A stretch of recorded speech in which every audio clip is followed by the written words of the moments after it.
is a nutritional supplement leader. Our targeted formulas include MacuHealth for daily eye health, MacuHealth Plus for aging eye support, Vitreous Health for vitreous care, Vision Edge Pro for visual performance in athletes, TG Omega-3 for ocular and systemic wellness, and MacuHealth DM for eye and metabolic support. Call MacuHealth today and mention this podcast for special discounts. Experience the difference with MacuHealth. Nutrition you can see.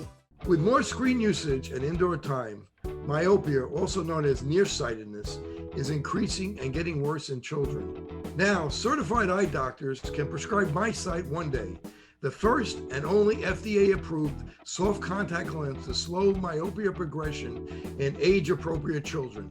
Visit CooperVision.com to find a Brilliant Futures certified eye doctor near you.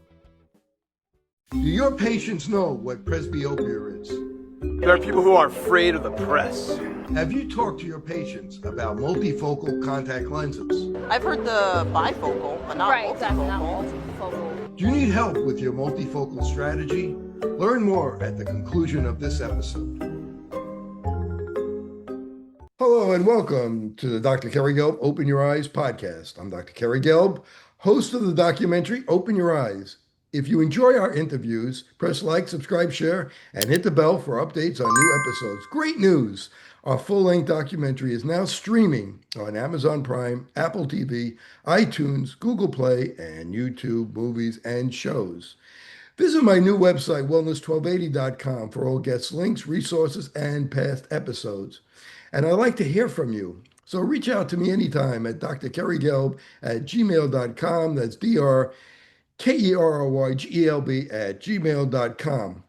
You know, a lot of you who have listened to my podcast over the years know my passion as an optometric physician is using the eye as a window into overall health, detecting systemic disease early to save lives and prevent conditions like heart attacks and stroke.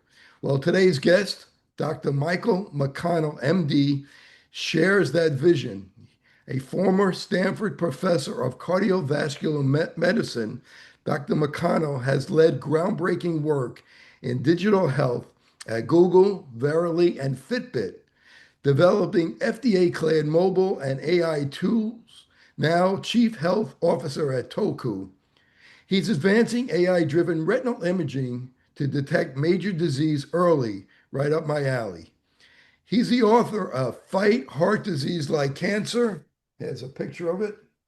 Fight Heart Disease Like Cancer, and continues to treat patients at Stanford's Preventive Cardiology Clinic. Dr. Mike, thank you for joining me today on the Open Your Eyes podcast with Dr. Kerry Gelb. Thanks, Dr. Gelb. Yeah, it's a pleasure to be here and excited that we share this vision. Dr. Mike, I want to ask you, will the eye doctor, the optometrist who does primary care, really ophthalmology doesn't do primary care, it's generally see patients when the wheels are falling off the bus, but the optometrists are the ones that are doing primary eye care. Are we going to be the first doctor to diagnose heart disease, hypertension, and maybe Alzheimer's?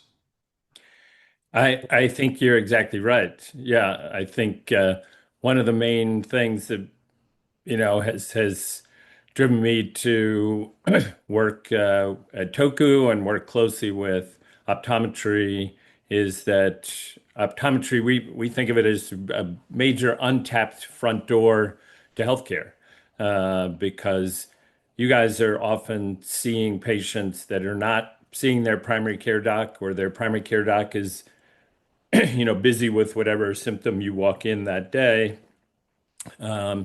Whereas, in optometry, your standard retinal photo has a wealth of information about your underlying health. So, it's a goal both for Toku and for me as a preventive cardiologist to really, broaden access to that early detection. And I think optometry as a front door to that, and the opportunity to be the first one to make people aware and get them on a track towards prevention. When I started as an optometrist back in the late 80s, when I would use an ophthalmoscope, I would be able to see the retina about 150 microns. I would see a hemorrhage, but most of the time, those people knew they were diabetic or they had some other type of condition.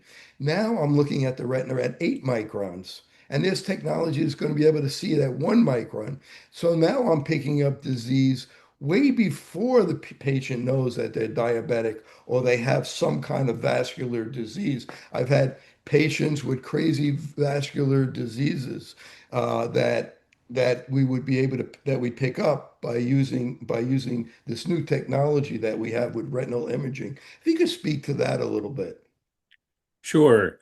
Yeah, I think, I had, we all learned in medical school how to start using an ophthalmoscope, but if you don't use it regularly, many of the cardiovascular guidelines still recommend that, physicians try to look at the back of the eye, but most primary care docs and cardiologists, don't don't have the ability that you do for seeing the back of the eye. And I think, as you're indicating, we're in this, much more technologically advanced state now where we have retinal imaging cameras that can get much higher resolution, higher quality pictures, and in many cases, with the newer cameras, can do it super well even without dilating. So it makes it very accessible, very fast.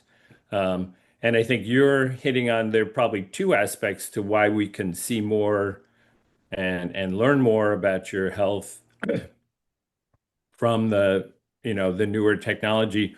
One is the better imaging. The other is really AI. And that's where I first got started in this. I was working at Google and they had developed some AI tools to look at diabetic retinopathy by training on 100,000 images, those with and without diabetic retinopathy.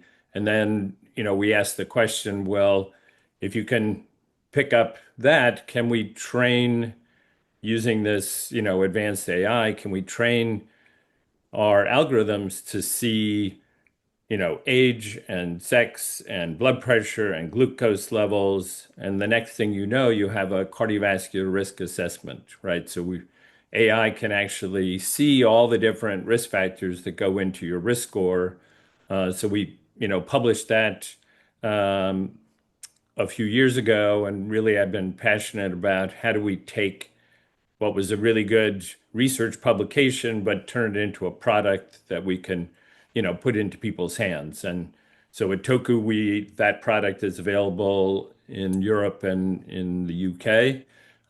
And we're in sort of the last stages of our FDA trial here in the US, with the goal of making that cardiovascular risk assessment through your retinal photo, what we call CLAIR, making that available early next year. So, Just to go back for a second, I would see hemorrhages, and in the old days, I would send them to primary care, and they would come back and say, well, the patient's not diabetic, there's nothing wrong. So I went and took a vascular biology class at Institute of Functional Medicine, and it opened my eyes to a lot of things that could cause retinal hemorrhages.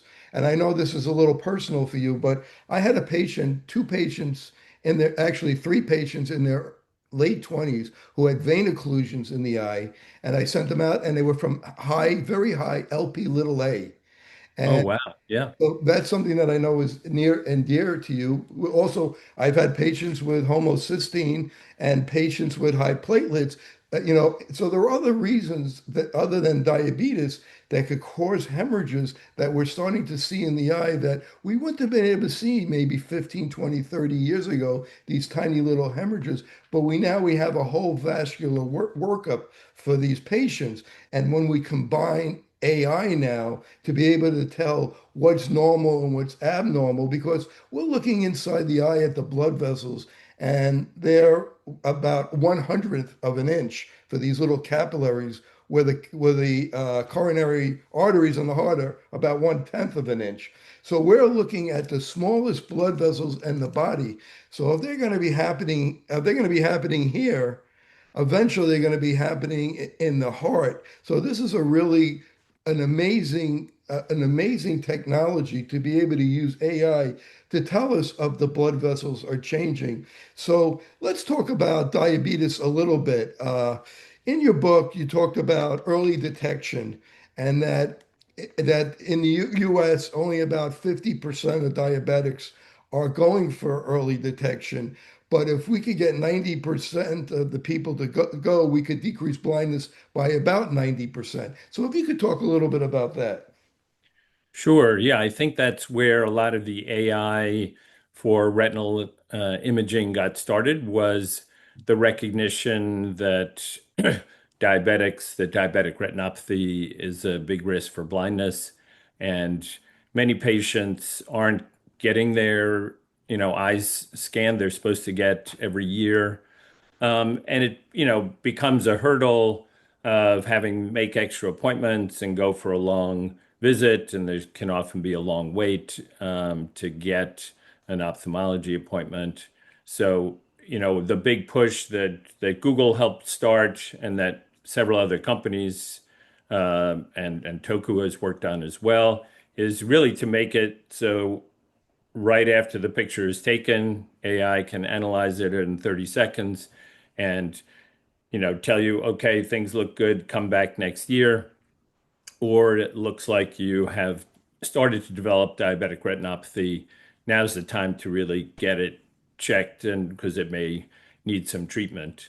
So, and this is where the FDA in the US, has cleared several algorithms that allow, in either an eye clinic or in a primary care clinic. So actually at Stanford, the primary care and the ophthalmology department has set that up so that patients coming into primary care clinic, they've put in a camera, they can get the AI-based check right there, and it's increased the percentage of patients, diabetic patients who are getting screened regularly. So we really think, we already have, real world evidence that it's helpful. And in the book, you mentioned that they did it at Google.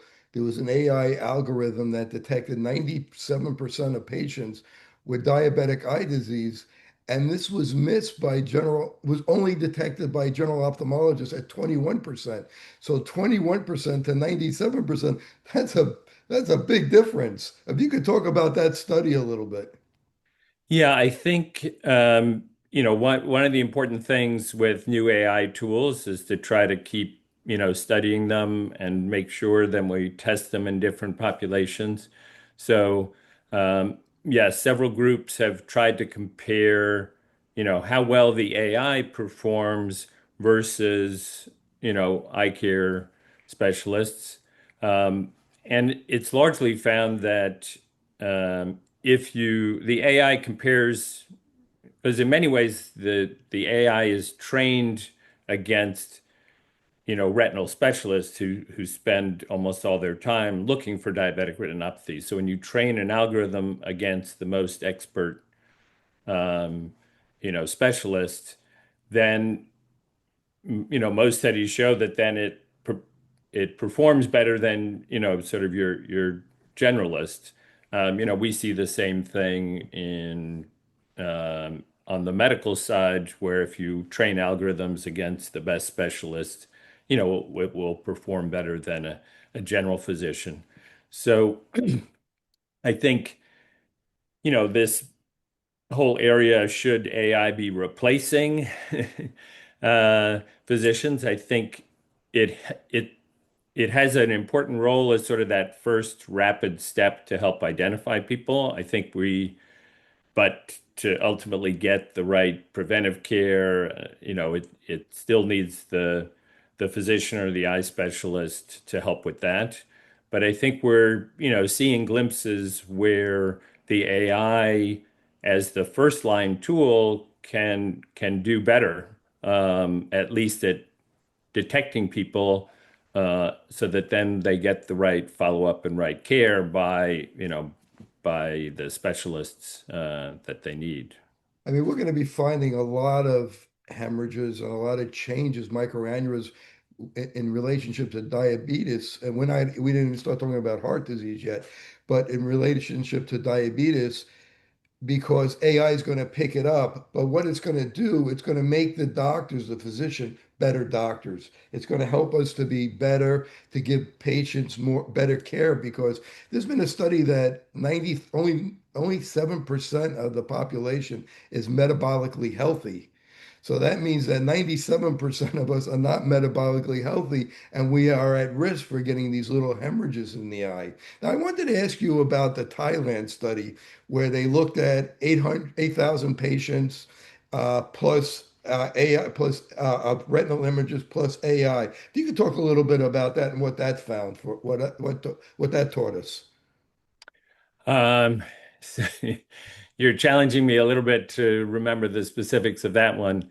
I know, a big effort at Google was, in the US, we have a fair number of eye care specialists, but if you go outside, many parts of the world have a lot of diabetes, but not nearly enough eye care specialists. And so they really wanted to show in a real world setting that you could deploy an AI algorithm and do, a more community, broader outreach screening and show that it could be successful in helping to identify patients, in countries and in environments where there's a lot less, eye care specialists available.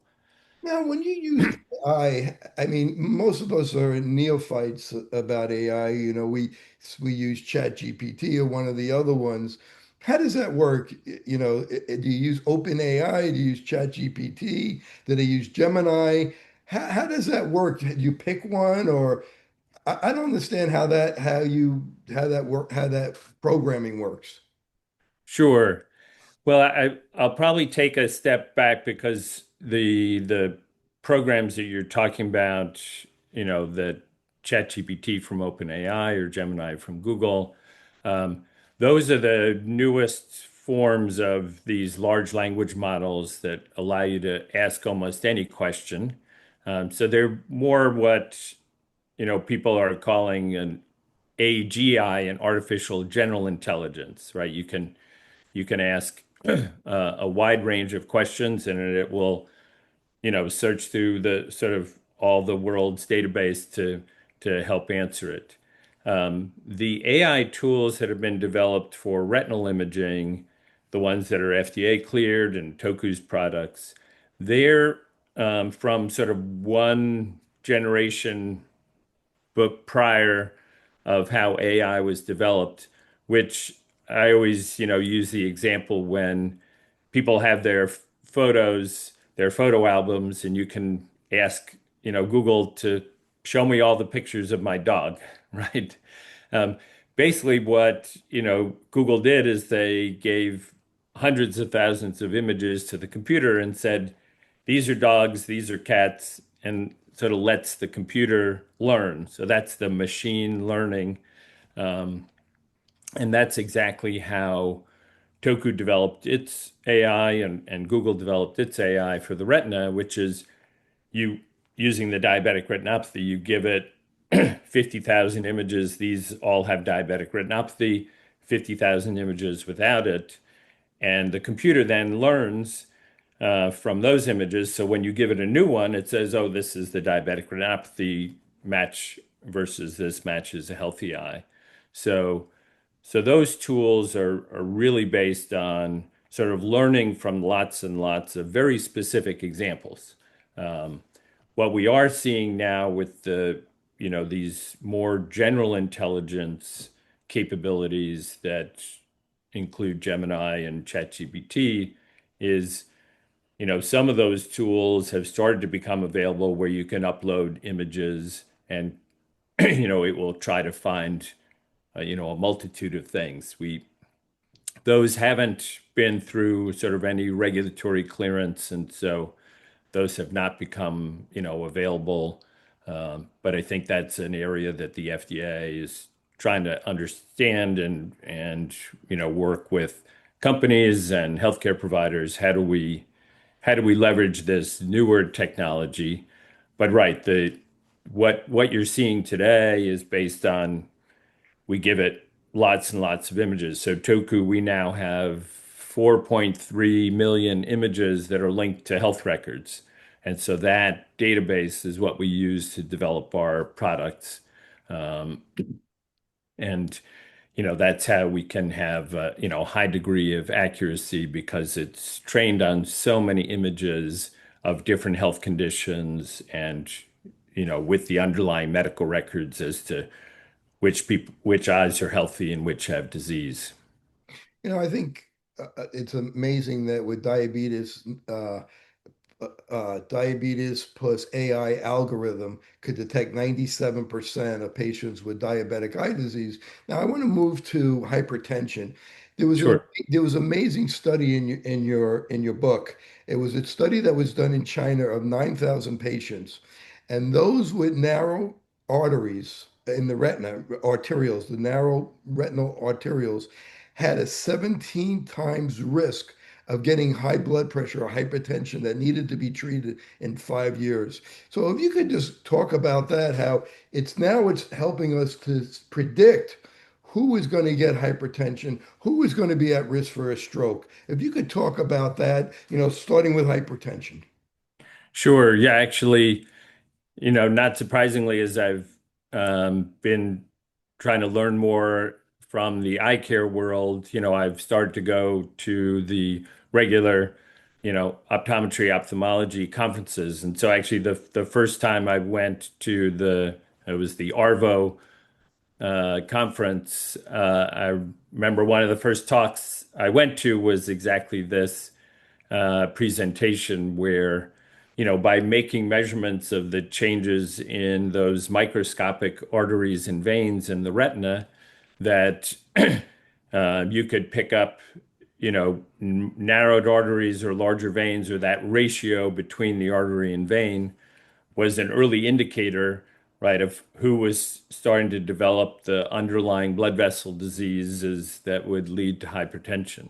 So, I, I think this whole era we're in now, where, most of healthcare is still quite what we call reactive, right? It mostly waits till people come in with a problem.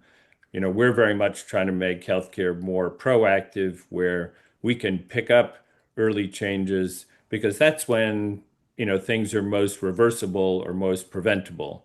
Um, there are diabetes prevention programs that if you can detect evidence of diabetes early, we can prevent you from going on to having diabetes.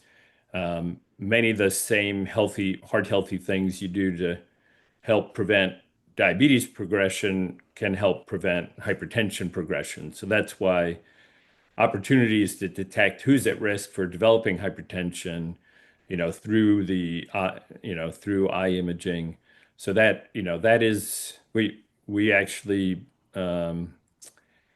just earlier this year published that our AI estimate of blood pressure based on just looking at your retina is actually more predictive of who's going to have a cardiovascular event than measuring the blood pressure from a cuff. So this idea that your retina is showing you what's actually happening to your blood vessels um, can be more powerful than just a standard blood test measurement or a standard blood pressure measurement. Yeah, and hypertension is the number one risk factor for cardiovascular disease, stroke, kidney disease, even dementia.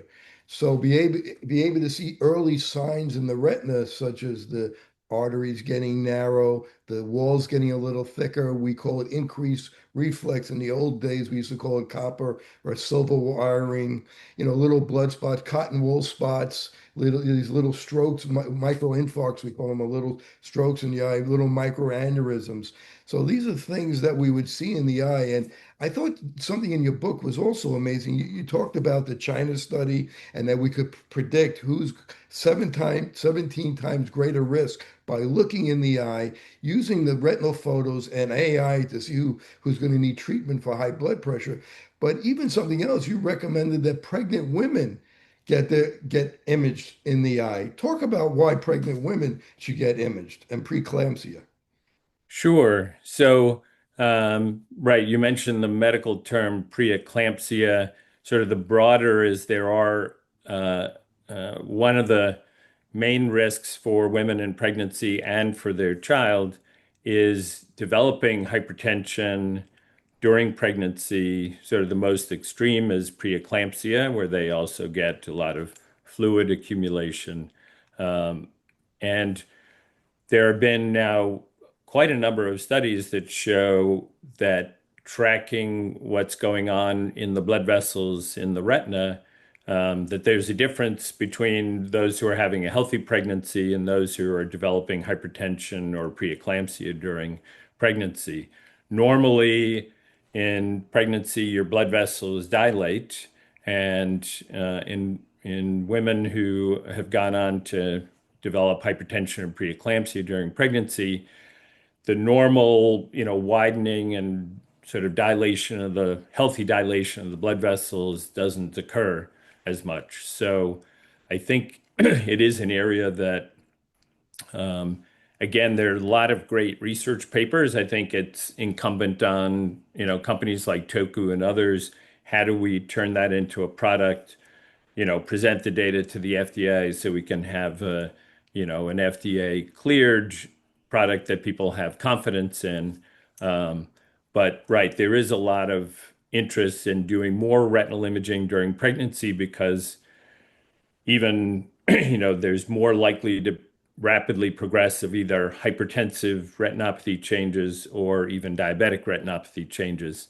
Um, so yeah, we're hopeful that again, because it's fast, just a flash of light, non-invasive, and AI makes it a rapid analysis, that would be an additional tool that we could offer, women and their physicians to help monitor for a risky pregnancy. Preeclampsia is 5 to 10% of pregnancy-related deaths in the US. So possibly the OBs should be sending patients to get imaged to the optometrist office as prevention. Yeah, absolutely. Right. I think um, I think there's quite a bit of data already in the medical literature. I think like a lot of this, we need to come together to say, okay, what's the right imaging protocol and, how often during pregnancy is best to get it? And, what are those changes and how much change should, trigger? Because there are, specialty practices that help with high risk pregnancies to reduce both maternal and fetal or improve maternal and fetal outcomes. So, so that early detection, who's at higher risk, and how to help them have, a healthy pregnancy. I totally agree. It's a big opportunity. One one small thing I wanted to reiterate from what you had mentioned earlier about, looking at these small vessels that relate to, heart and kidney and brain. One of the key things in the book that I try to do is make people realize that most heart disease starts in your blood vessels. We call it heart disease, but um, it really does start in the vessels that supply the heart. And so it's very much that's why a window into what's going on in your blood vessels is sort of key to almost every form of organ disease. So if we see those small vessels in your retina are showing damage, that means, as you said, the small vessels that supply your heart, your kidneys, your brain. So that's why it is such a powerful tool for heart disease and even more what we call systemic diseases. So Before we get into cardiovascular disease, Let's talk about neurodegenerative disease. And in the eye, we can see nerves, we can see the blood vessels. Where are we with detecting neurodegenerative disease early through the eye?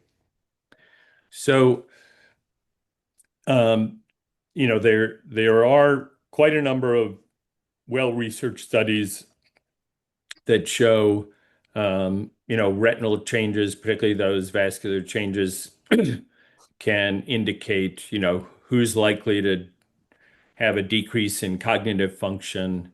There is what we call vascular dementia. So when the blood vessels are damaged, then, not surprisingly, that can cause a dementia. But then there are the sort of more directly neurodegenerative things like Alzheimer's. And so there are, companies that are looking at ways to image the retina that can actually pick up some of the beta amyloid, some of the key proteins that accumulate in amyloid. And because you have, as you said, the retina has neural tissue in addition to vascular tissue.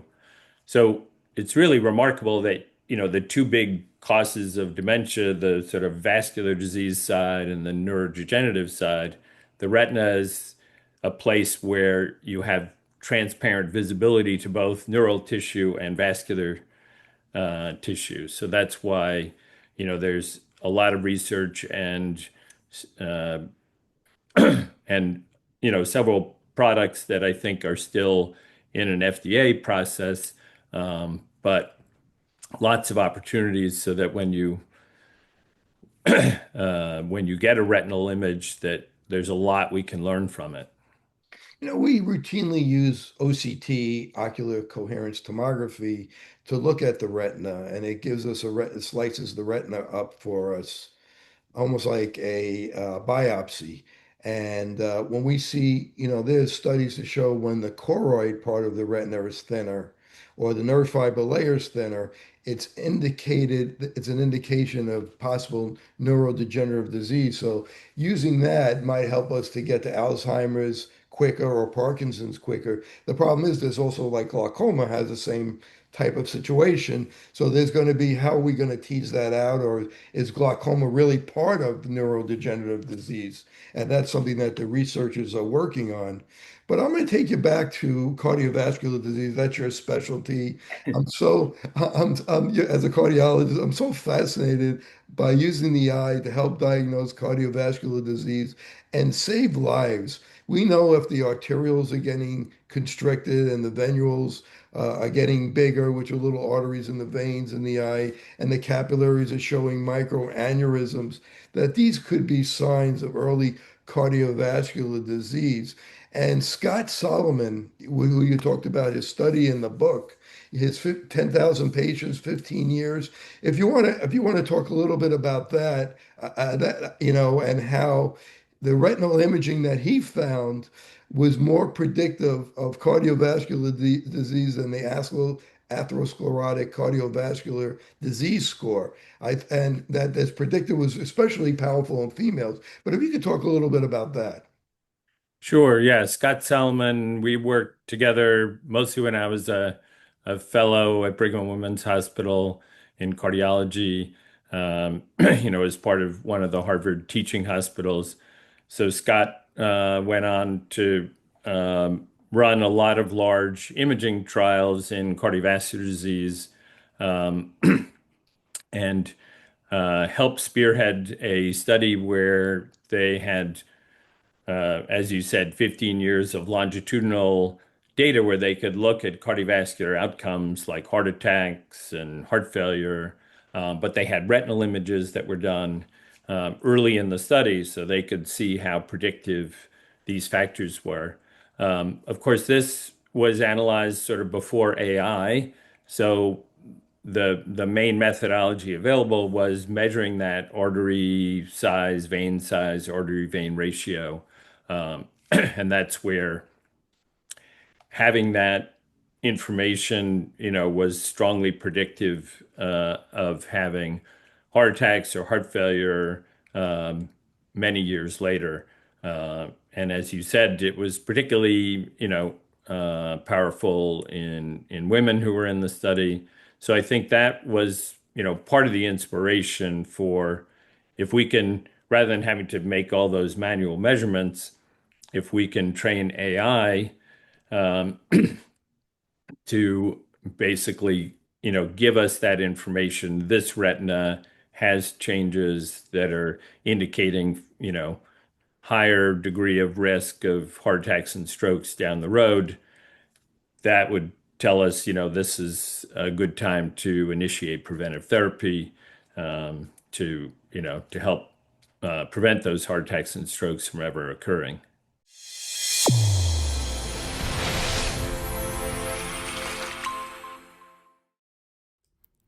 MacuHealth, your science-born and tested solutions for visual performance, macular degeneration, and dry eye syndrome. New products coming soon. Embrace the science. I think AI is so important because as we're looking in the eye, even when we're looking at the images of these sophisticated images, sure, we see a microaneurysm, we see a hemorrhage is one thing, but to be able to tell the changes in the thickness of the small arteries or arterioles or venules dilating, it's tough to tell to be able to say, well, you should go see the cardiologist because I think this is happening, but with the help of AI, this is going to be able to really help us.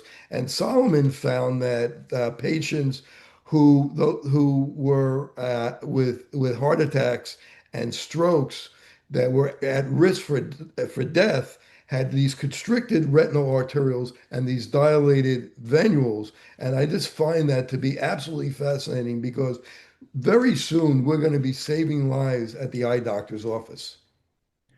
Yeah, and I think that it's studies like that inspired me and Toku to make these kinds of tools available. And as part of it, you mentioned there's a cardiovascular risk score, which is sort of what we use today in clinic to say, okay, who may be at increased risk. Um, but unfortunately, you know, most people don't know their cardiovascular risk score. It involves a complicated equation, and so often it's not done in primary care. So, a big focus we have with our cardiovascular risk product um, is that when you get a retinal image, it'll come back and say, you have an elevated cardiovascular risk score. And so that's how we trained it.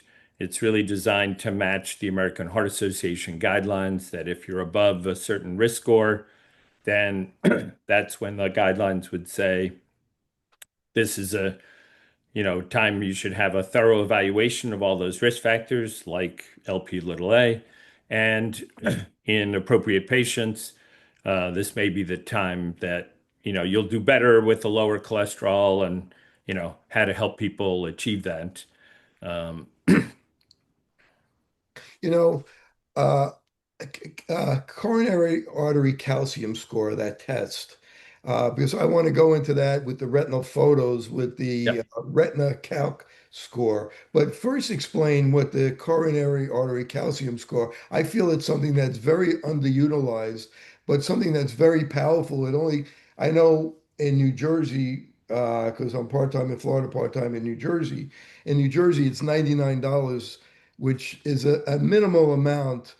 I mean, I'm not saying it's minimal for everybody, but it's a minimal amount for what it could tell you because to me, it's a tremendous predictor of someone's going to at risk for a heart attack. So before we go into how that relates with the retinal photos and the imaging and AI, if you could teach us about what the CAC is. Yeah, no, that this is this is a topic I really love to talk about because, we as a preventive cardiologist, we want to encourage as much as people can do to help prevent getting heart disease. But one of the reasons my book talks about cancer is, you know, healthy physical activity, healthy diet, that can reduce your risk of cancer, but it doesn't mean that we skip saying you should get screened with a mammogram or a colonoscopy when the time is right.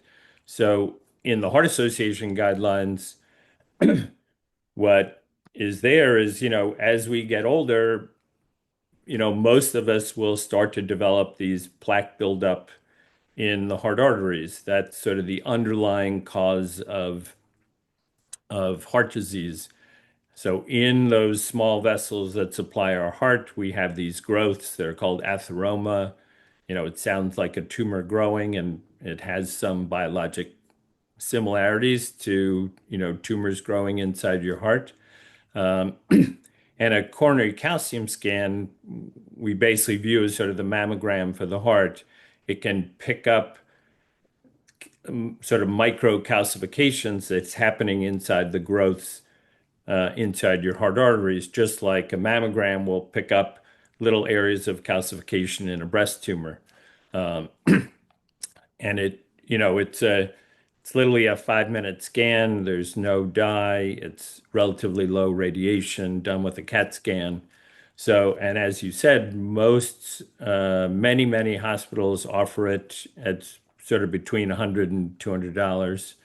Uh, so it's sort of one of the mainstay things that we use in our preventive cardiology clinic at Stanford. It's been in the guidelines for quite some time. So um, it really is sort of the best first test to say, do you have early heart disease? One of my colleagues at Stanford helped publish, sort of again borrowing the cancer concept, a staging, a paper saying that different levels of calcium score from this calcium test, a coronary artery calcium test or CAC test, that puts you into, what stage of heart disease you have. And just like with cancer, the more advanced stage needs more intensive treatment, to prevent. And, in some people, if you catch it early, uh, the plaques that build up are actually reversible. So I think it is a super powerful tool. And, as we'll talk about, one of the things, if your retina says you may be at increased risk, this becomes a way to then look more directly into the heart vessels to see, is is that showing early disease that can get you on a good prevention pathway?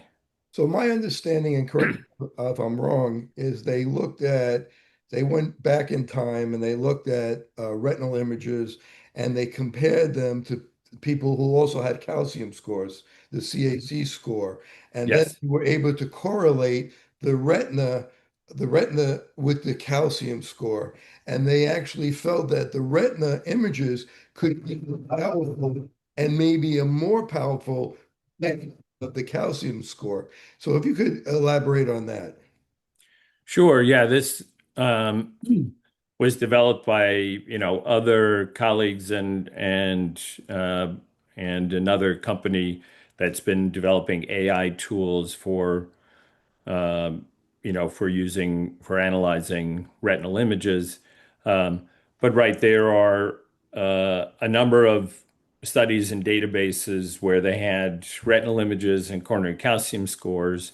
And so they trained the AI algorithm, so that it would match, whether your calcium score was sort of low, medium, or high, with the idea that in the rest of our cardiology literature, low, medium, and high calcium scores corresponds to, as I mentioned, sort of different stages of heart disease and your risk, and so therefore how intense a therapy one should get. So, um, as a cardiologist, I my view and sort of how we've developed products at Toku is we want to identify people who look like they're at increased risk, but I'm still a fan of then using sort of the advanced tools that are in the cardiology guidelines that we have decades of experience with, like the calcium scan, to then further, refine the risk. So, I think whether the retinal image should replace a calcium scan, I think would be, that's not sort of how I would envision using it. I would envision more that picks up who's at high risk, and then it makes the patient aware and the doctor aware, and hopefully motivates them to do more personalized evaluation of sort of a broader, and raises the idea that now may be the time to get on preventive therapy. So One of the other things in the book that was fascinating was the retina age. I look at the retina, for many years I've always thought about this. Young people, their retinas look very different than middle-aged people, than older people. It looks very, very different. And this is some research that they've been doing with, as I read in your book, a 10-year predictor of death, whether it's from cardiovascular disease at a 50% or cancer at 60% predictor of death. But explain that to us. sure. Yeah, I think and since sort of shortly after the book came out, I think many people have become more and more aware of the idea of sort of understanding our biologic aging and a lot more around longevity. What are things we can do to slow down our biologic aging, give us more healthy years going forward. Um, so the idea of looking at the retina and more accelerated changes in retinal blood vessels and other aspects in the retina has been shown to correlate with other markers of biologic aging. Um, and, as you noted, when you have data sets where you have outcomes both for cardiovascular and cancer, so it's been recognized that, accelerated biologic aging puts you at risk not just for cardiovascular disease, but also for metabolic diseases like diabetes and kidney disease, as well as cancer. Um, and so, actually, one of the products that we have at Toku, which is available now and we've deployed in optometry clinics already in the US, um, does give a biologic age from your retina. And we've published that it correlates with telomere length, one of the blood tests. So telomeres are your genes getting shorter because as they're aging, so accelerated aging, the ends of your genes get shorter and shorter. So we've shown both that our what we call bioage from your retina correlates with telomere shortening. It also correlates with more likely having underlying high blood pressure, kidney disease, diabetes, diabetic retinopathy. Um, so I think we're in this new era where there's a greater understanding that um, tools that help us see whether our biologic aging is going in a good direction or a bad direction is a powerful marker for quite a number of underlying health conditions. So we think it's very complementary because a young person may still be at, low cardiovascular risk on an absolute scale, but if we pick up that their biologic age looks older than other people their age, we can say you're on a pathway that's concerning. And there's now several studies, and we're putting together a manuscript on this from our research as well, that if you follow healthy lifestyle, um, that that gives you a lower biologic age than an unhealthy lifestyle. So there's an opportunity to improve your biologic age through a lot of those heart healthy, what I talk about in the book, the life's essential eight heart healthy activities that we can all do.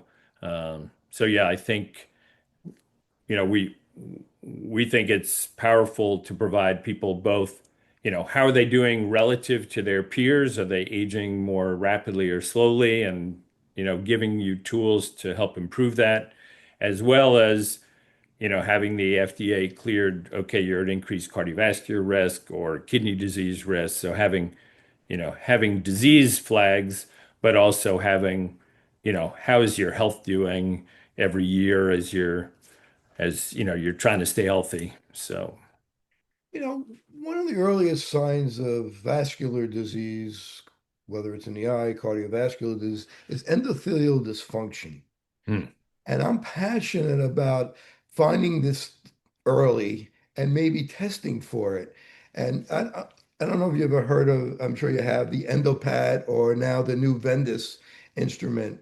And I have Vendus in my office.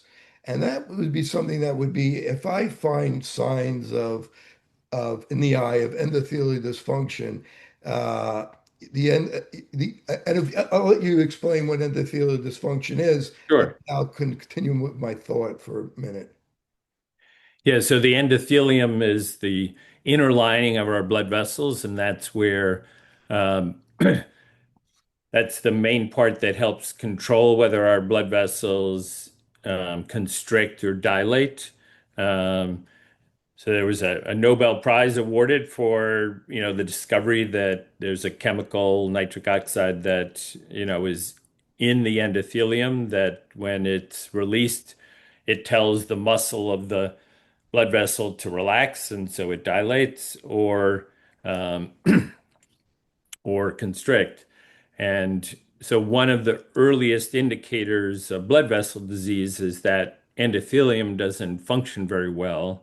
Um, and so normally a stimulus, um, so the example, if you gave someone adrenaline or something like that, something that normally is part of our fight and flight reaction, a healthy endothelium will tend to dilate which improves blood flow, um, but an unhealthy endothelium will constrict.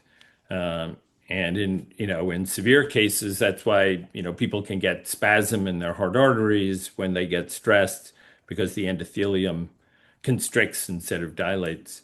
Um, and, we can talk more, the tools that you've used to measure sort of larger vessel endothelial function, showing, whether the blood vessels are dilating appropriately or not to stimuli.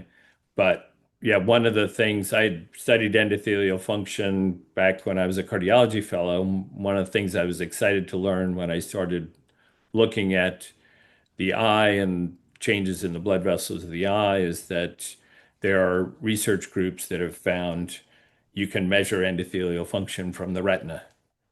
One of my thoughts was, it's very similar to what we've been talking about. This is things that AI is going to be able to pick up, the arterial narrowing, the veins widening, little microaneurysms, which we could see now with the right type of retinal camera. But if they have that and the patient seems to be healthy, is to run them on a machine, an instrument that will tell whether or not they have endothelial dysfunction like a Vendus. And if it's abnormal and it correlates what we found with the AI or what we just see before that we have the AI before it's available, then we could refer to cardiology. And if it comes out normal, then I guess we could talk about lifestyle with the patient because we're seeing these things in the eye. Or when we refer to cardiology, they'll talk about lifestyle. Or we could after we have a rapport, we could decide what the protocol that the cardiologist is going to have, and that's something we could save time to help save lives and prevent disease. What do you think of that? Of doing something like that in an optometrist's office?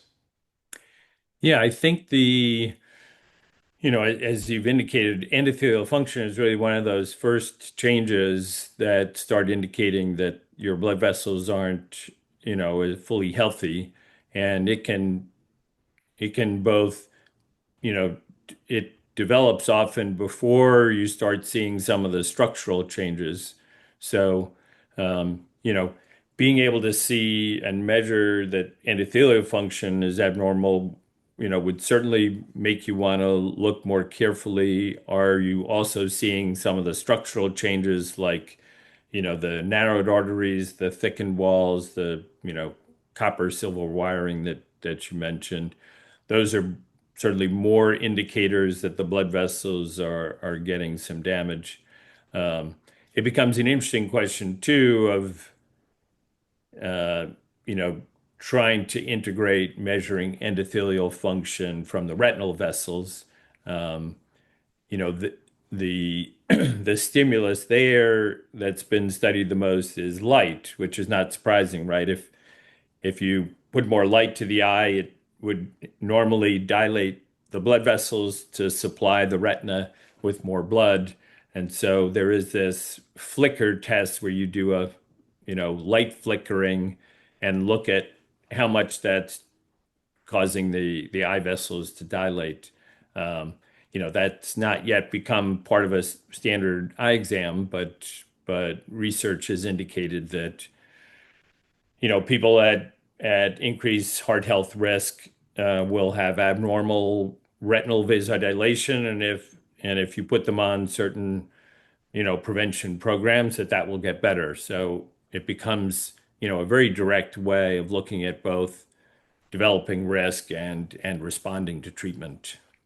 I mean, this is a really exciting what patients and doctors have to look forward in the future using AI to be able to diagnose or detect whether someone's at risk for a stroke, heart disease, in the future, neurodegenerative disease, hypertension. This is something that's really, really exciting. And, certainly it's something that have a great interest in because if a patient could come into our office and we could prevent a stroke, heart attack, neurodegenerative diseases through the eye exam, we're really doing something incredible because we could see the blood vessels at 8 microns. Nobody could see blood vessels at 8 microns that are one hundredth of an inch. Yeah, no, the technology is quite amazing, and I think the other important thing that people understand is just detecting that you're at risk. We all want to we mostly want to know early if we're at risk, if there's things that we can do about it. And we are really in this amazing era of certainly for heart disease, if we can detect it early, and we can get your cholesterol super low, that can help reduce any plaque buildup, very powerful for preventing heart attacks and strokes.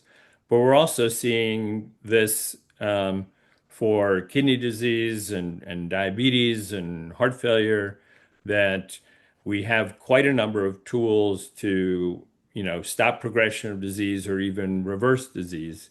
So I think you want early detection if we have powerful ways to act on it. And so the AI and the eye imaging technology has given us the ability to do early detection, but physicians and eye care specialists have quite a number of tools now to help stop progression of disease or reverse disease. So it's really that combination is what can help empower people to longer, healthier lives. So Yeah, and in part two of the podcast, we're going to talk about things that you could do to prevent cardiovascular disease sure, and stroke. So that's what we're going to talk about when we come back for part two. sure. Let's turn our attention to cancer and heart disease and the risk factors that they share. So you're passionate about that. Tell us about the risk factors that they share. Yeah, so that was, I put in the book, it was actually a learning experience for me, when I naturally go to the American Heart Association website, and I mentioned earlier the Life's Essential Eight. We can talk through those as to how to stay heart healthy, but then recognizing that on the American Cancer Society website, that many of the same prevention things we do for heart disease actually lower your risk for cancer. Um, and the big ones are physical activity, having a healthy diet, maintaining a healthy weight. Obviously, not smoking is a strong one for both. Um, and then, one of the controversial ones in the heart disease world, but, alcohol. Um, there's unfortunately most of the recent data for heart disease that alcohol had been thought to be protective or beneficial in low dose, but the data's now not looking so good for that. And then it's always been a risk factor for cancer.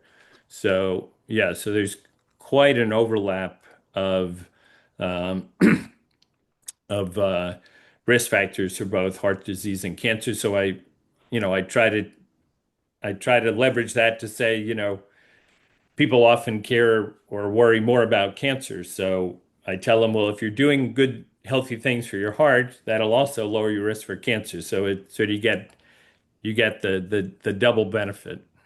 How about sleep, stress, obesity, blood pressure, blood sugar? Are those Yeah. as well?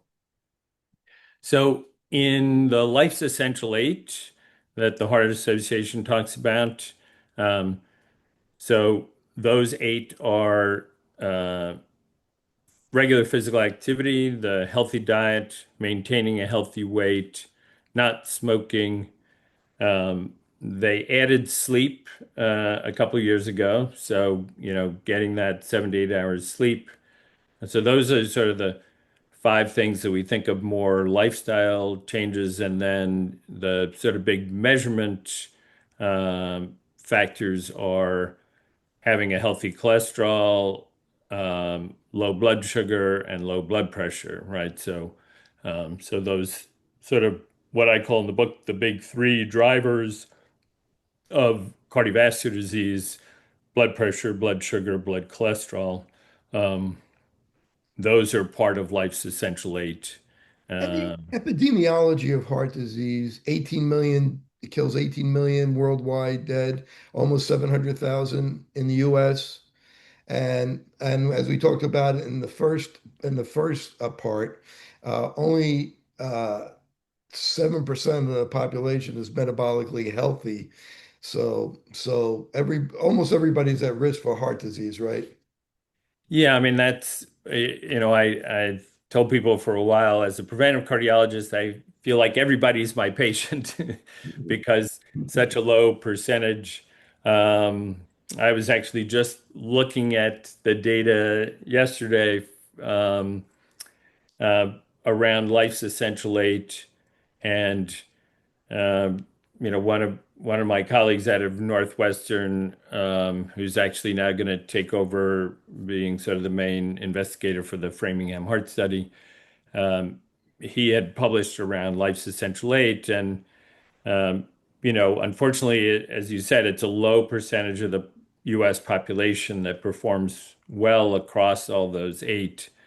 And then when they look at, if you do well for at least five out of the eight, you have an 80% lower risk of having a heart attack or stroke in the future. So that's where we get, that it's 80% sort of preventable.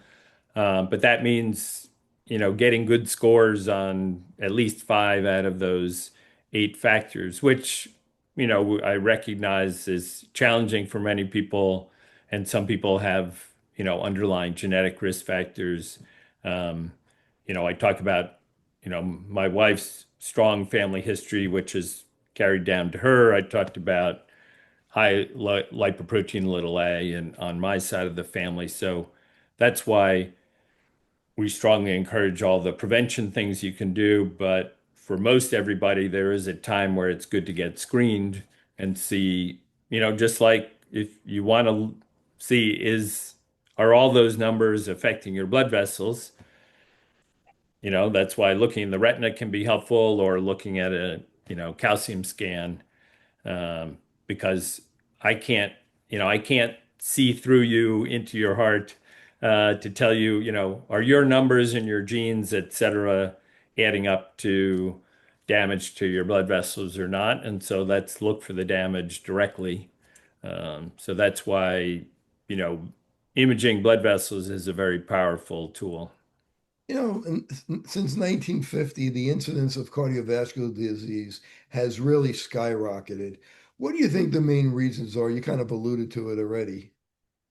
Well, so, we we initially saw a big drop, because, the example, FDR had sky high blood pressure and basically, died of a stroke from that. And that stimulated the formation of, what is, a big part of the National Institutes of Health, the National Heart Institute, back then, and the Framingham Heart Study. And so, as improvements were made over several decades, we saw a drop. But then, over the last decade or so, and a big driver has been metabolic health, right? So the big rise in overweight, obesity, diabetes, and not everyone may realize, but that metabolic health also, you know, drives high blood pressure. It also drives abnormalities of your cholesterol. So bad metabolic health sort of drives those big three, you know, sort of growth factors for heart disease of, changes to your blood sugar, blood pressure, and cholesterol. Um, so, um, so that's why we've seen sort of this resurgence of heart disease. And, the increase in processed foods, sugars, uh, processed oils, trans fats, packaged foods, eating fast foods, and sugar damaging the blood vessels. That's, if you look at pictures of people on the beach from 1960, and you look at people walking on the boardwalk in the Jersey Shore now, there's a big difference in the size of people. The people are much more overweight now from all the processed food that we're eating. Yeah, I mean, if you consider how long humans have been roaming the planet, and in this very small blip in human evolutionary history, we've had, almost a, doubling of sort of the overweight and probably tripling or more of obesity that, over a very short period of time. And, you know, the thought is it's probably lots of factors that go into it, but a big aspect is our sort of highly processed, very sort of carbohydrate, sugar-loaded diets, in combination with relatively low physical activity. As more of us have desk jobs than manual labor jobs, and so yeah, and one of the big changes I think I had cited in New England Journal Review as the GLP-1 drugs were just emerging. That still made it into the book before I had to stop doing any more editing. But, this whole interesting new era where using the GLP-1 types of medications to try to reverse metabolic health. Obviously, it's better if we could do all that through lifestyle, but they are powerful tools to help people who are struggling with weight and metabolic health to try and improve that. And we see it does help reverse some of the diabetes and high blood pressure and some of those big risk factors. And that's why, there are studies now, these GLP-1s are reducing heart attacks as well. So,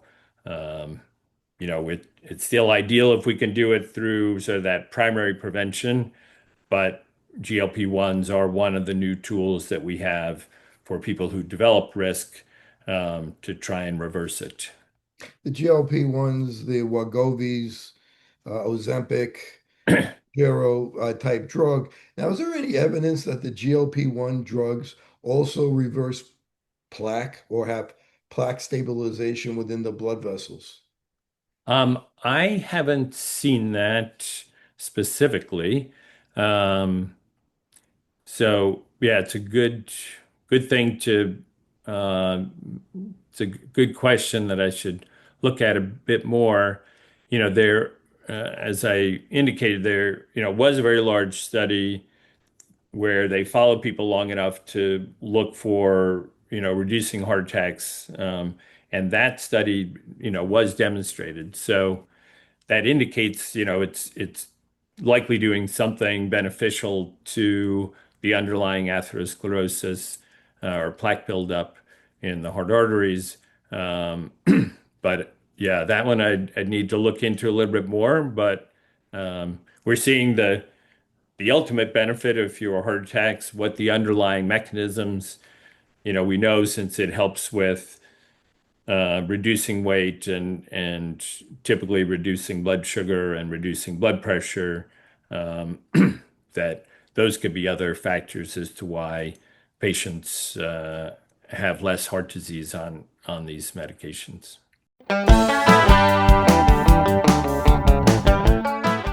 MacuHealth is a nutritional supplement leader.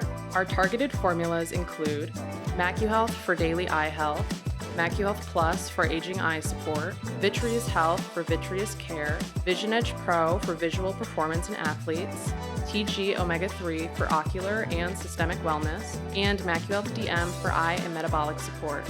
Call MacuHealth today and mention this podcast for special discounts. Experience the difference with MacuHealth. Nutrition you can see. With more screen usage and indoor time, myopia, also known as nearsightedness, is increasing and getting worse in children. Now, certified eye doctors can prescribe MiSight One Day, the first and only FDA-approved soft contact lens to slow myopia progression in age-appropriate children. Visit CooperVision.com to find a Brilliant Futures certified eye doctor near you. Do your patients know what presbyopia is? There are people who are afraid of the press. Have you talked to your patients about multifocal contact lenses? I've heard the bifocal, but not multifocal. Exactly, not multifocal. Do you need help with your multifocal strategy? Learn more at the conclusion of this episode.